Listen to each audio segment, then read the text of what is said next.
quoi le bonheur pour vous. En plus, il a eu la gentillesse de le diffuser par un partage sur YouTube. Et voilà, en parlant, je me suis dit, ce serait sympa de faire rentrer dans les lives des gens qui m'inspirent. Il en fait partie et du coup, je l'ai contacté. Je le connaissais absolument pas.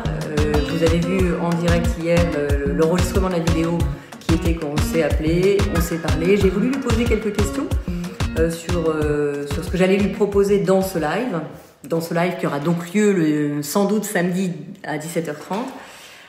Mais voilà, il a commencé à y répondre et tout naturellement, la conversation s'est mise en place. Ce qui est fabuleux de voir, c'est que dans ce live, une des premières questions que je lui ai posées, enfin pas dans ce live, pardon, dans cet enregistrement, une des premières questions que je lui ai posées, je voulais l'amener sur le thème de la peur et que quand on se lance dans quelque chose, on peut parfois avoir peur de se lancer, on peut parfois avoir des peurs. Et pour ceux qui ont entendu cet enregistrement, il m'a répondu tout de suite, écoute, moi le truc c'est que j'ai pas eu peur. J'ai pas eu peur, je me suis lancée et puis d'une intuition à une autre, j'ai monté ce projet.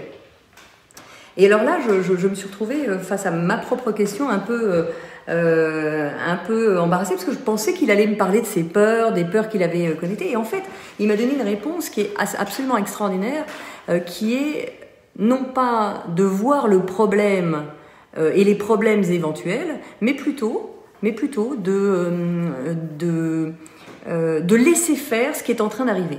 Et ça, c'est une des clés fondamentales de toute réussite, de tout projet qu'on lance. Ça ne veut pas dire qu'on n'anticipe pas d'autres choses, ça ne veut pas dire qu'on ne pense pas par avance à certaines choses, mais ça veut dire que simplement on peut aller et laisser aller son intuition.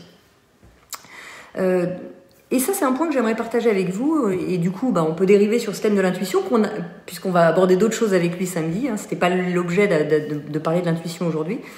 Mais finalement, je crois que tous les thèmes sont bons. Tous les thèmes sont bons à prendre. Je sais que ça génère même aussi un peu de déception de peut-être pas voir Julien aujourd'hui. J'en suis sincèrement désolée. Je vois passer plein de choses, plein de cœurs. Je sais qu'il y a peut-être des gens qui ont dégagé des créneaux pour ça. Je suis vraiment désolée. C'est moi qui ne sais pas me servir assez bien de cette technique. Mais il n'y a aucun doute que vous aurez sa réponse. Alors je reviens sur l'intuition parce que l'intuition, c'est ce qui drive sa vie. Et il m'a expliqué, je vous engage d'ailleurs à aller voir un peu ce qu'il fait. Vous allez voir que ce qui génère sa vie, ce qui génère ses projets, c'est à chaque fois de s'écouter. Et quand on parle de l'intuition, souvent c'est un peu délicat parce que pour beaucoup de gens, l'intuition c'est essentiellement pour des gens perchés, c'est pour des gens qui sont un peu dans le spirituo, stratosphéro, dynamique. Mais en fait, pas du tout, parce que si je vous posais la question, qui ici a déjà eu de l'intuition? Mettez-moi un like si vous avez déjà eu de l'intuition, même si vous ne l'avez pas écouté. Mais faites-moi un signe, simplement, voilà. Je pas vous faire lever la main parce que je vous verrai pas, mais mettez-moi un cœur, un like si vous avez déjà connecté de l'intuition, même si vous ne l'avez jamais écouté. Et effectivement, beaucoup de gens ont de l'intuition, même si on l'écoute pas. Et je vois un feu d'artifice de cœur, de like, de machin. Super, merci pour ça, parce qu'en fait, en réalité, tout le monde a de l'intuition. Tout le monde a l'intuition, mais on ne l'écoute pas pour 3 raisons principales. Et ça, c'est vraiment important de le comprendre. C'est qu'on n'écoute pas notre intuition pour 3 raisons principales. La première, c'est qu'elle est extrêmement rapide. L'intuition est extrêmement rapide. Et justement, parce qu'elle est extrêmement rapide, on a du mal à la saisir. On a du mal à savoir ce qu'il y a derrière cette intuition. J'aime en conférence parler de cette phrase d'Anne Baratin qui dit que l'intuition, c'est une auteure du XVIIIe siècle, j'aime beaucoup son nom parce que chaque fois que je parle de quelque chose de sérieux, intervient son nom, elle s'appelle Anne Baratin, et pourtant je trouve que c'est très pertinent ce qu'elle dit. Elle explique que l'intuition c'est un éclair que Dieu nous prête. Et ça c'est extraordinaire parce que effectivement c'est extrêmement rapide, extrêmement dynamique et choper l'intuition c'est difficile parce que on a du mal à la choper. Ça nous traverse et hop, c'est déjà ailleurs. Donc, la première des raisons pour lesquelles on n'écoute jamais son intuition, c'est qu'elle est extrêmement rapide. La deuxième raison pour laquelle on n'écoute jamais son intuition, c'est que elle est... on a le sentiment qu'on ne peut pas l'expliquer. Effectivement, c'est pas rationnel l'intuition. L'intuition, c'est quelque chose qu'on ne peut pas expliquer de façon tangible. Aucune science, même si on s'intéresse, maintenant la science considère que l'intuition est peut-être une autre dimension. Une dimension, nous on voit en 3D, et pourtant l'intuition pourrait faire partie de cette autre dimension. On a un problème de... Est-ce que tout le monde est là? Moi je vois mon écran qui a été flouté, peut-être que vous m'avez récupéré. Décidément aujourd'hui il y a de la vibration, je ne sais pas si c'est la pleine lune, mais voilà, l'intuition, donc vous êtes a priori toujours là, j'espère. Je fais signe à mon équipe. Est-ce que mon équipe voit toujours la vidéo? Oui, la vidéo est toujours là. Ok, donc l'intuition, la deuxième des raisons pour lesquelles on n'écoute pas, c'est qu'elle est irrationnelle. Et effectivement, ce que j'expliquais, c'est que la science s'y intéresse et on est en train de voir que l'intuition est peut-être une autre dimension. Une dimension qu'on ne sait pas encore expliquer. Donc la deuxième des raisons, c'est qu'on ne sait pas l'expliquer. Effectivement, quand on ne sait pas expliquer, ben, on est mal, on se sent mal avec ça et donc on exclut ça. On n'explique pas, donc non, moi l'intuition, c'est pas pour moi, c'est pour les gens qui sont dans le spirituel, c'est pour les médiums, c'est pour je ne sais quoi. Alors qu'en réalité, quand on vous pose et quand on se pose la question, tout le monde a déjà eu de l'intuition. Et on en a même plusieurs fois par jour. En réalité, on pourrait avoir des intuitions à chaque seconde. Sauf que le problème de l'intuition, c'est qu'on ne l'entend pas forcément. On ne l'entend pas parce qu'il y a une espèce de brouhaha général autour de nous. On est happé par les médias, on est happé par le marketing, on est happé par les réseaux, on est happé par plein de choses qui font qu'on n'écoute pas cette petite voix en nous. Or, pour entendre l'intuition, il faut être dans le silence. Il faut être attentif, il faut être présent à ce qui se passe. Je vous expliquais une de mes dernières intuitions, justement, c'était pourquoi pas quand j'allais appeler Julien pour caler ce rendez-vous et caler un peu techniquement ce rendez-vous. Bon, la technique n'est pas encore là. Mais quand je l'ai appelé, je me suis dit, ben tiens, pourquoi j'enregistrerais pas nos échanges? Parce que peut-être que dans nos échanges, il y a des choses qui pourront servir aux autres. Et effectivement, j'avais eu cette intuition non pas de l'appeler que par téléphone, mais plutôt de le faire par visio et d'enregistrer. Et de ça, je ne sais pas ce que ça devient, je ne sais pas si ça a pu aider une personne, je ne sais pas si c'était extrêmement pertinent, mais en tout cas, on propose. J'ai écouté mon intuition, j'ai partagé, et au vu de vos retours, oui, j'ai senti qu'il se passait quelque chose. Donc, vous voyez, c'est vraiment ok, c'est rapide, ok, c'est irrationnel, mais sans essayer de l'expliquer, peut-être écouter. Et moi, ce que je vous invite à faire, et je vais vous parler de la troisième raison pour laquelle on n'écoute pas notre intuition, mais ce que je vous invite à faire, c'est que quand vous avez de l'intuition, notez-les. Notez-les simplement, mettez-les de côté, même si c'est rapide. Au moment où c'est rapide, vous prenez des notes. Hop, j'ai eu cette intuition, et je le note. La troisième raison pour laquelle on n'écoute pas son intuition, et ça c'est sans doute la plus importante, et ça va pas être facile à entendre pour votre ego, mais je vais vous la dire parce que c'est fondamental. Moi je me suis rendu compte qu'en allant vers ça, j'étais au bon endroit, et ça veut pas dire que je ne me suis pas trompée, ça veut pas dire que je suis pas tombée, etc. Donc retenez votre ego parce que ça il va pas du tout apprécier ce que je vais vous dire, mais la troisième raison c'est que l'intuition nous responsabilise. À chaque fois qu'on suit notre intuition, on se responsabilise. Et oui, parce que si vous écoutez votre voisin ou vos parents ou votre boss ou je ne sais quoi, eh bien vous allez faire des gestes, vous allez agir en fonction de ce qu'on va vous dire. Ça ne veut pas dire que c'est de mauvais conseils, mais ce n'est pas toujours en phase avec vous. Donc le vrai sujet, c'est suivre son intuition, c'est accepter de se responsabiliser. Parce que si vous vous trompez, la faute va revenir sur vous. Si vous suivez votre intuition et qu'en face vous dites « Ah mais non, fallait pas faire ça, je te l'avais dit, etc. » Vous allez avoir des critiques. De la même façon, si vous suivez vos intuitions, eh bien, quand ça fonctionne, vous en êtes aussi entièrement responsable. Et tout vous revient à vous directement. Donc voilà, les trois raisons de ne pas suivre son intuition, c'est effectivement que c'est extrêmement rapide, c'est irrationnel et ça nous responsabilise. Donc ce que je vous invitais à faire, c'est non pas de suivre vos intuitions tout de suite, vous n'êtes pas obligé, mais par contre, essayez simplement de les noter sur un papier. À chaque fois qu'il y a une intuition, essayez de la noter et puis mettez-la dans un coin. Et vous allez vous rendre compte que à chaque fois que vous allez mettre de la conscience sur ces intuitions, à chaque fois que vous allez mettre de l'observation sur ces intuitions, qu'est-ce qui va se passer? Ça vous est peut-être déjà arrivé de vous dire « Ah mais oui, quel imbécile, j'aurais dû suivre mon intuition, j'aurais dû m'écouter. » C'est ça, suivre son intuition, c'est s'écouter, c'est écouter cette voix à l'intérieur de nous qui nous permet de ressentir et de suivre ce chemin.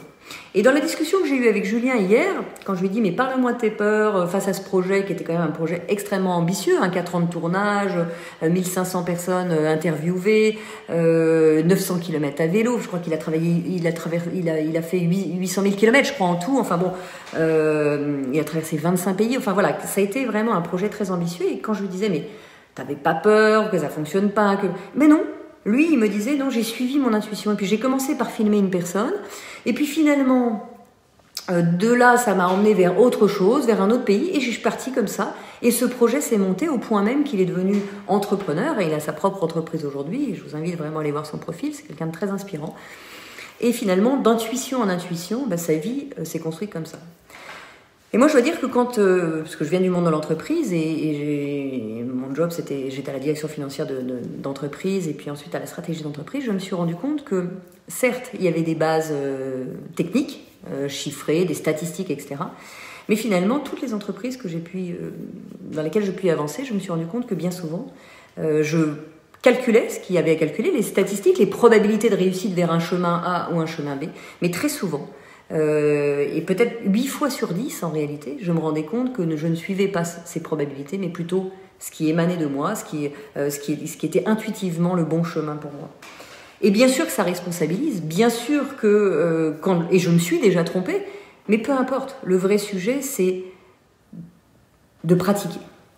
De pratiquer. Parce que la question que j'entends derrière, c'est sans doute, oui, ok, mais comment on sait que c'est de l'intuition et non pas mon cerveau qui me raconte un truc. Et ça, c'est la vraie question, qui est que quand on a une intuition, on se dit, bon, peut-être que je déraille, ou peut-être que c'est pas tout à fait ça, peut-être que c'est pas tout à fait au bon endroit, peut-être que c'est pas... Et effectivement, au début, on ne sait pas. On ne sait pas si ça fait partie de notre mental qui nous raconte un truc, ou si c'est vraiment une intuition. Alors moi, je vais vous donner... Est-ce que vous m'entendez toujours? Il y a des appels en même temps, je suis vraiment désolée pour la technique aujourd'hui, il y a beaucoup d'énergie aujourd'hui, tant mieux. J'espère que ça reste ok pour vous. Donc oui, j'allais dire, je voulais partager un truc avec vous, qui était que pour savoir si c'était vraiment mon intuition, pour savoir si j'étais vraiment connectée à mon intuition et non pas à quelque chose de mental qui veut me raconter une histoire, eh bien, une des choses qui m'aide beaucoup, c'est de ressentir mon corps. Parce que s'il y a bien un endroit en nous qui ne trompe jamais, c'est exactement le corps. C'est-à-dire qu'à partir du moment où on sent cet alignement, c'est-à-dire cette joie en nous, quand on a cette intuition, par exemple, de se lancer dans un projet, et qu'on ne sait pas si c'est une intuition ou si c'est finalement une invention de notre esprit parce qu'on aimerait bien faire ça, ressentez ce qui se passe dans votre cœur, ressentez ce qui se passe dans votre corps. Parce que notre corps, c'est vraiment cet allié qui nous permet de se contracter quand il y a quelque chose qui n'est pas en phase avec nous. Pareil dans nos émotions, c'est une alerte, une émotion, c'est une alerte qui est qu'on n'est pas complètement en phase avec ce qu'on est en train de vivre. Et à ce moment-là, naturellement, on peut écouter son corps et se dire, voilà, c'est sans doute une intuition. Parce que ça résonne pour moi. Ça me met en joie de penser ça. Je ne dis pas qu'il n'y aura pas des difficultés à faire ça, mais ça me met en joie de faire ça. Donc, un des indices, une des clés, c'est d'écouter son corps. Alors, la question d'après, ça pourrait être évidemment, mais comment on fait pour écouter son corps ? Et je sais que c'est pas un exercice facile. Moi, pendant des années, j'étais plutôt connectée à ma tête et j'avais pas conscience que mon corps me parlait, qu'il y avait des dimensions de compréhension corporelle, de dimensions de compréhension émotionnelle. Et en fait, le vrai sujet, c'est d'accepter de faire des pauses. Et des pauses, c'est quoi ? C'est, encore une fois, je vous l'avais expliqué, c'est toujours la même chose, c'est de laisser redescendre ce qu'on est en train de vivre intérieurement. Parce qu'il y a beaucoup de choses, beaucoup d'agitation autour de nous, mais aussi en nous. Parce que pourquoi on accepte toute cette agitation extérieure ? On l'accepte simplement parce que en nous, on ne sait pas accepter ce vide, cette espèce d'espace calme, parce que ce vide, ce calme, nous fait peur en général. Et d'ailleurs, en ce moment, on est confronté à cette situation qui est assez extraordinaire de confinement. Alors non pas que la situation de confinement soit extraordinaire, loin de là, mais plutôt l'expérience de ce confinement amène quelque chose de différent. Et de différents pourquoi? Parce que je me suis rendu compte, moi la première, que dans les premiers jours, on commençait à s'affoler, à s'agiter, le ménage et le rangement et les papiers, etc., etc. Et puis là, on commence à avoir ce moment où finalement tout le rangement est fait. On va pas laver 3 fois, on va pas ranger 3 fois, on va pas jeter 3 fois. Non, tout ce rangement est fait et maintenant on peut petit à petit accepter d'être face à ce vide, à ce rien. Et ce rien, c'est quoi? C'est justement ce moment de silence où on peut laisser déposer toute cette agitation pour commencer à écouter notre petite voix intérieure, ces fameuses intuitions. Et à chaque fois que vous allez vous prendre ce temps de repos, et c'est pas forcément des temps très longs. Et quand je dis temps de repos, c'est je ne fais rien et je ne cherche pas à avoir d'objectif. C'est pas tiens, je vais me reposer, je vais regarder un film. C'est très bien dans la journée, mais ça ne fait pas partie de ces temps de pause. Parce que là, encore une fois, vous allez occuper votre cerveau. De la même façon, si vous prenez un livre, vous allez occuper votre cerveau. Le vrai sujet, c'est de prendre un temps de pause avec soi, avec son corps. Certains appellent ça de la méditation, d'autres des prières, d'autres... Peu importe la façon dont vous l'appelez. Et n'ayez pas peur des mots. Et puis, je crois qu'effectivement, la méditation fait des fois peur. Moi, j'appelle ça se foutre la paix, pour reprendre un terme de Fabrice Midal, qui est simplement, je me pose, je n'attends rien de la situation, juste, j'essaye de laisser poser toute cette agitation.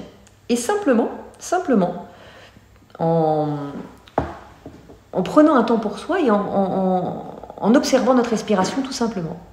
Mettre de l'attention sur une respiration. Entrer, voir l'air entrer, voir l'air sortir et simplement poser un tout petit peu ça. Prenez un temps pour ça. Encore une fois, le but, c'est pas de faire 3 heures. Il y a une personne qui me demandait mais combien de temps il faut pour méditer. Il n'y a pas de temps. Prenez le temps qu'il vous faut. Ça peut être quelques secondes. Et vous allez voir qu'en quelques secondes, déjà, ça se pose. Déjà, il y a quelque chose qui se pose.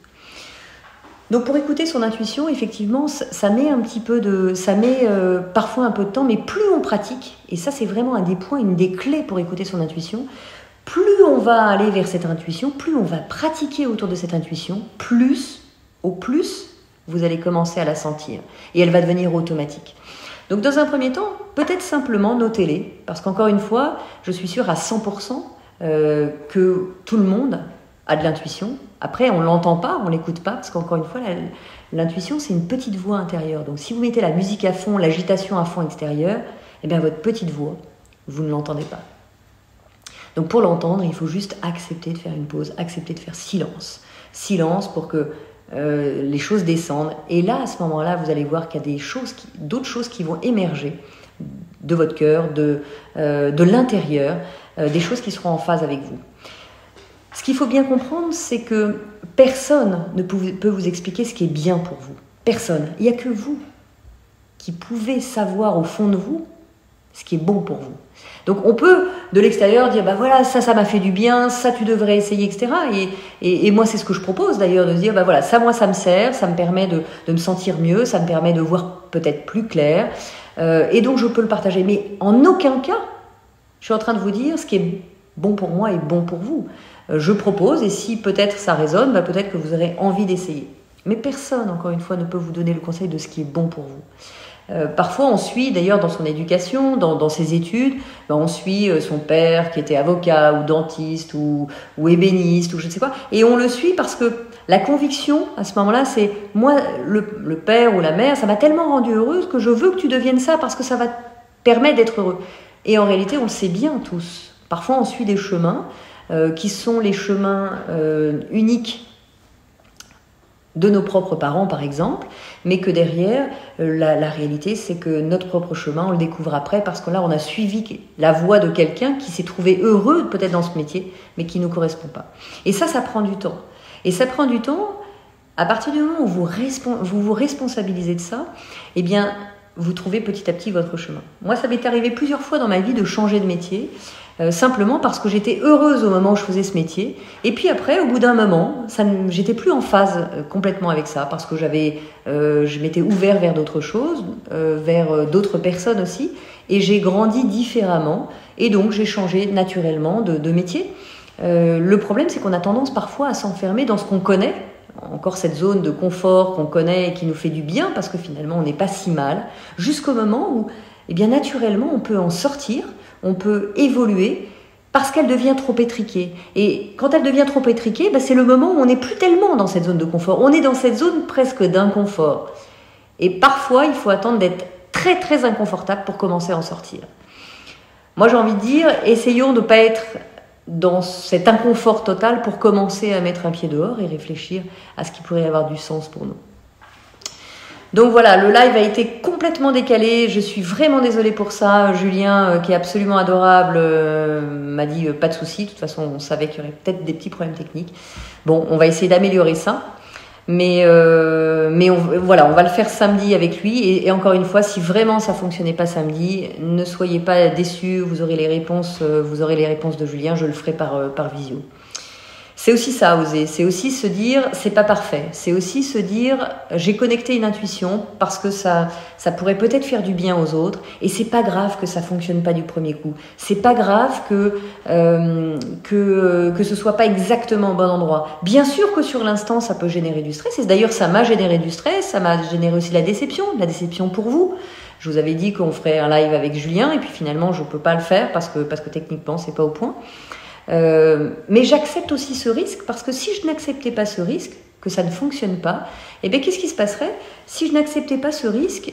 Je ne ferais rien parce que j'aurais peur de me lancer en disant ouais mais attends, si ça fonctionne pas, si c'est pas parfait, si c'est ceci, si cela, je vais générer déjà du stress chez moi et puis peut-être du stress chez les autres et puis finalement ils vont me juger, ils vont peut-être dire que je suis pas de parole, etc.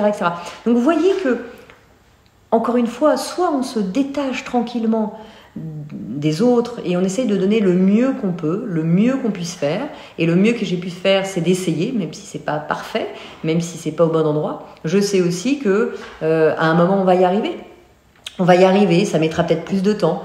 Dans tous les cas, tous les lives et tous les enregistrements seront disponibles sur mon site internet et bien sûr je les laisse sur ma page le temps que ça pourrait rester. Je vais les mettre aussi sur ma chaîne YouTube. Donc vous aurez accès à ça. Et même si c'est pas complètement en live à ce moment-là, on va trouver des solutions, ça y a pas de doute. Et parce qu'une chose est sûre, c'est que il y a toujours une solution à un problème. Et sinon, c'est qu'il n'y a pas de problème. Donc, bien sûr que ça peut générer un peu de stress, un peu de frustration. Et j'en suis vraiment désolée si vous ressentez ça aujourd'hui, parce que peut-être que vous avez dégagé un créneau pour ça. Mais voilà, je crois pas au hasard. Peut-être qu'on avait ce sujet-là, on avait ce sujet-là à traiter avant de parler avec Julien. Je crois pas au hasard en tout cas. Merci vraiment de tout ça. Je voulais vous dire aussi une autre chose parce que j'ai appris une bonne nouvelle avant ce live. J'ai appris une très belle nouvelle, en tout cas qui m'a fait très plaisir et j'ai envie de la partager avec vous. Quand j'ai parlé de ces invités que je trouvais inspirants, j'ai réfléchi à d'autres personnes qui m'ont inspiré pour écrire des livres, qui m'ont inspiré dans leur démarche, qui m'ont inspiré. Et j'ai fait toute une liste de personnes. Il y a une des personnes qui m'inspire beaucoup, que je ne connais pas, que je connais à travers ses livres, mais que je ne connais pas personnellement. C'est Laurent Gounel. Et quand je lui ai parlé de mon projet, je lui ai dit écoute Laurent, j'aimerais que tu me rappelles et que voilà, je te parle de mon projet. Je suis écrivain aussi, mais je le connaissais pas. Je crois que vous le connaissez tous, mais dans l'autre sens, c'est moins le cas. Et il m'a dit oui. Je l'ai eu juste avant le live avec Julien, un quart d'heure avant, et il m'a appelé. Je dois le rappeler pour caler ça. Et donc voilà. Je vais pas vous faire des promesses en l'air. Je sais pas si on arrivera à faire du live direct. Je sais que ça fonctionne très bien sur Instagram, par Facebook. Il faut installer des outils. Bon, c'est un peu plus compliqué. C'est comme ça. Mais une chose est sûre, c'est que quoi qu'il arrive, même si c'est pas complètement en live, si on n'y arrivait pas, et je veux pas croire qu'on n'y arrive pas, ça fait pas partie de mon vocabulaire. Au contraire, je crois que tout est possible. Pas toujours en temps réel, mais tout est possible. Et dans tous les cas, voilà, je ferai de toute façon un entretien avec Laurent, on se l'est dit, avec Laurent Gounel, et voilà, on l'a programmé à mercredi 8 avril à 17h30, donc dans un des lives de la semaine prochaine. J'aimerais essayer de le faire le mercredi. Bon, avec Julien, on va vraiment tenter de le faire samedi, mais voilà. Prenez soin de vous, vraiment, vraiment. C'est toujours un immense plaisir de vous retrouver. Merci pour tous vos messages, merci pour vos encouragements. Merci d'être avec moi, merci de partager ce projet commun et merci à tous pour vos questions. Voilà, c'était une séquence un peu spéciale, j'ai pas pris le temps, mais je peux répondre. Cela dit, de toute façon, il n'y a plus de timing, au point où on en est. Je peux peut-être répondre à une ou deux questions si je retrouve ma liste de questions. Peut-être que vous en avez en live. Alors, je peux retrouver une liste de questions que j'avais et j'ai vu passer quelques questions. Une des questions, as-tu rêvé d'écrire? Si oui, depuis quel âge rêves-tu d'écrire? Écoutez, non, j'ai jamais vraiment rêvé d'écrire. Quand j'étais plus jeune, ouais, je m'étais dit, tiens, pourquoi pas, genre à 10 ans, je pourrais écrire un livre. Et puis finalement, à 10 ans, j'avais pas grand-chose à raconter. Et puis non, j'avais pas forcément des grandes envies d'écrire. Et puis la plume, c'était pas forcément des choses très très simples. Mais quand j'ai eu envie d'écrire, c'est devenu comme une évidence. Là aussi, dans une intuition qui est, j'avais envie de partager quelque chose de plus grand, au-delà de moi. Et l'intuition qui m'est venue, c'était d'écrire un livre. C'est comme ça que je me suis mis à l'écriture. Ça n'a pas été facile. Il y a eu des loupés, un peu comme aujourd'hui, mais il y a eu des loupés, il y a eu des choses mais voilà, ça s'est mis en place. Et voilà, je suis partie. Alors ça a été laborieux, hein, ça a été 2 ans d'écriture avec des moments de procrastination, etc. Mais voilà, j'ai suivi encore une fois une intuition je suis peut-être pas très bonne pour écrire, je suis peut-être pas la bonne personne pour écrire, d'autant plus que je ne savais utiliser qu'Excel, donc pas facile pour écrire. Mais voilà, je me suis lancée grâce à ça. Et donc la question qui allait après, c'est à quel âge as-tu commencé à écrire? Du coup très très tardivement, puisque j'ai écrit Kilomètre Zéro en 2016. Donc 2015, puisque c'est 2015-2016 la version auto-éditée, puis après il est paru chez Erol en 2017. Donc voilà, j'ai commencé très tardivement, hein, sachant que j'en ai bientôt 50. Ça veut dire que j'ai commencé il y a 5 ans, je dois avoir 45 ans. Donc finalement, là encore, et ce serait un des sujets que je veux traiter avec Julien, tout est possible. Et tout est possible même si on se dit, non, moi je suis trop vieille pour faire ci, je suis trop jeune pour faire ça, et puis je ferai ça plus tard parce que justement, parce que je suis trop jeune, personne ne me fait confiance, etc. On peut toujours se trouver un tas d'excuses pour faire les choses ou ne pas faire les choses. Surtout ne pas faire les choses, on peut se trouver un tas d'excuses. Mais quand on se lance, je dis pas que c'est simple, je dis pas qu'on tombe pas, bien sûr qu'on tombe et on retombe, mais ça fait partie du processus. Mais quand on se lance, on progresse chaque fois. On progresse chaque fois. Le premier live, j'allais dire, c'était le premier, donc j'étais stressée, etc. Et puis il se passait pas bien. Bon, quand je vois ce live-là, c'est sûr que peut-être que ça va pas nourrir mes propos, mais ce que je veux dire, c'est qu'en tout cas, j'avais moins de stress aujourd'hui à faire différents lives, même si là c'était un nouveau live, des nouveaux outils. J'avais moins de stress avec la technologie quand je faisais quelque chose de plus habituel. C'est pour ça aussi que je me suis lancée avec des invités. Et voilà, petit à petit, le stress diminue et on apprend et on devient expert petit à petit par des jours d'apprentissage. D'ailleurs, j'aimerais conclure là-dessus, c'est que souvent, on devient expert de quelque chose à partir du moment où on a passé à peu près 1000 heures sur ce qu'on veut faire. Et je trouve ça assez vrai d'ailleurs, si on prend l'exemple des enfants et les jeux vidéo, on voit à quel point très vite ils maîtrisent complètement les jeux vidéo. Mais la réalité, c'est qu'ils ne sont pas plus forts que nous. Enfin, bien que si mon neveu entendait ça, il me dirait si toi t'es nul. Mais la réalité, c'est qu'ils passent des heures dessus. Ils passent des heures et ils deviennent experts parce qu'ils passent des heures et des heures et des heures sur ces jeux vidéo. Et donc, bien sûr que si moi j'arrive et je fais une partie avec lui, moi je suis nulle parce que je viens juste de commencer. Et à chaque fois qu'on commence quelque chose, on le fait pas bien et puis on progresse à chaque fois qu'on pratique.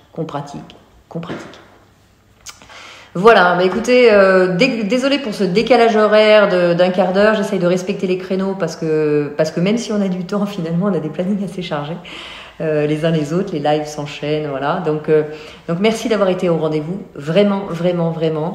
Et puis ne soyez pas déçus pour Julien, il sera là, il m'a vraiment dit que voilà, on essaiera, on va essayer de s'y coller plus tôt samedi, essayer de recaler ça me fonctionnait bien et puis finalement ça n'a plus fonctionné en live. Alors c'est qu'on avait des choses à se dire avant de se parler avec lui. Prenez soin de vous, je vous embrasse fort. Et on se retrouve samedi. On se retrouve samedi à 17h30 avec Julien. Rio. Restez chez vous et prenez soin de vous. Je vous embrasse fort.